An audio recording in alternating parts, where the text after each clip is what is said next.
तो last video actually रुक गया था। तो खैर हम लोग रेगुलेशन ऑफ वाटर बैलेंस की बात कर रहे हैं। तो जो वाटर बैलेंस होता है वो रेगुलेट होता है मेनली सोडियम से, एंड सोडियम से भी रेगुलेट होता है एक्चुअली रेनिन, एंजियोस्टेरिन, एल्डोस्टेरोन पाथवे से।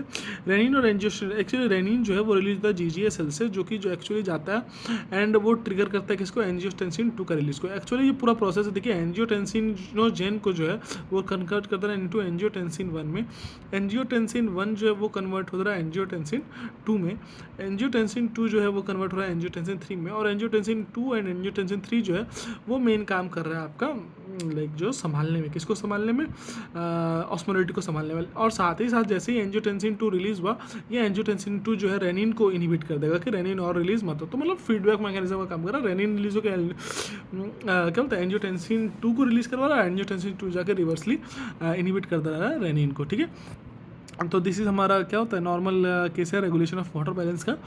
तो ऐसे होता है। और जो इनहिबिशन ऑफ रेनिन हो गया, और ये हमने बात कर ली। जो अच्छा जो एंजियोटेंसिन 2 निकल के आया, उसका 2 काम। पहला तो क्या, वैसो कंस्ट्रक्शन कराना, जैसे ब्लड वेसल बढ़ेगा तो आपका जो रीनल फ्लो बढ़ेगा। रीनल फ्लो बढ़ने से एक्चुअली क्या होगा कि जो जीएफआर है वो बढ़ जाएगा, एंड सॉरी जीएफआर जो है वो घट जाएगा, एंड जो हमारा बॉडी में जो क्या बोलते हैं एक्चुअली कंस्ट्रिक्ट होने का जो ब्लड जो फ्लो कम हो जाएगा, जीएफआर घट जाएगा। एंड जीएफआर घटने की वजह से जो हमारा जो ज़्यादा खून मतलब पानी जो है वो कंजर्व होगा, एंड साथ ही साथ वो एल्डोस्टेरोन को रिलीज़ करवा देगा। एल्डोस्टेरोन सोडियम चैनल्स पे और पोटेशियम सोडियम पोटेशियम चैनल्स पे काम करेगा in the renal tubules, and वो ऑब्जर्व करेगा। फिजियोलॉजी में बहुत अच्छा डिटेल से बताया गया ये कैसे हो रहा है in the counter calendar like in the renal chapter. So go through their, but अभी के लिए बस इतना जान लीजिए कि वो लाइक रीनल ट्यूब्स पे काम करेगा, और वो क्या करेगा, रीअब्जॉर्व करवाएगा सोडियम को। एंड सोडियम जब रीअब्जॉर्व होगा तो साथ साथ पानी भी रीअब्जॉर्व होगा, क्योंकि सोडियम जिधर जाएगा पानी उसको फॉलो करेगा ऑस्मोलिटी को बैलेंस करने के लिए। इसके अलावा जो है जब ये बहुत ज़्यादा कॉन्सेंट्रेशन हो जाएगा एंड बॉडी में जो बॉडी को बहुत ज़्यादा दिक्कत होने लगे, बहुत ज़्यादा इंक्रीज हो गया ब्लड प्रेशर, तो हार्ट से रिलीज होकर आएगा कौन, arterial natriuretic factor. What is natriuretic factor? Natri मतलब था सोडियम, एंड यूरेटिक होता है यूरिन।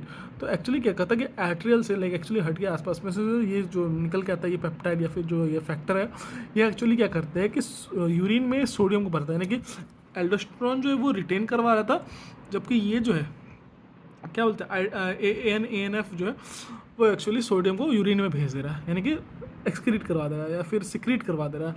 एंड सिक्रीशन की वजह से जैसे सिक्रीट होगा तो पानी उसके तरफ फॉलो होगा, एंड फॉलो होने की वजह से क्या होगा कि जो हमारा जो यूरिन में सोडियम निकल के आएगा, साथ ही साथ जो है अपना जो पानी है वो तो आएगा ही आएगा। So this is about water balance and regulation of water balance. Most of this video is, तो ये था जनरल इंट्रोडक्शन कि पानी कैसे ज़रूरी है। इसके अलावा हमें अभी बढ़ना है सोडियम एंड थोड़ा सा पोटेशियम।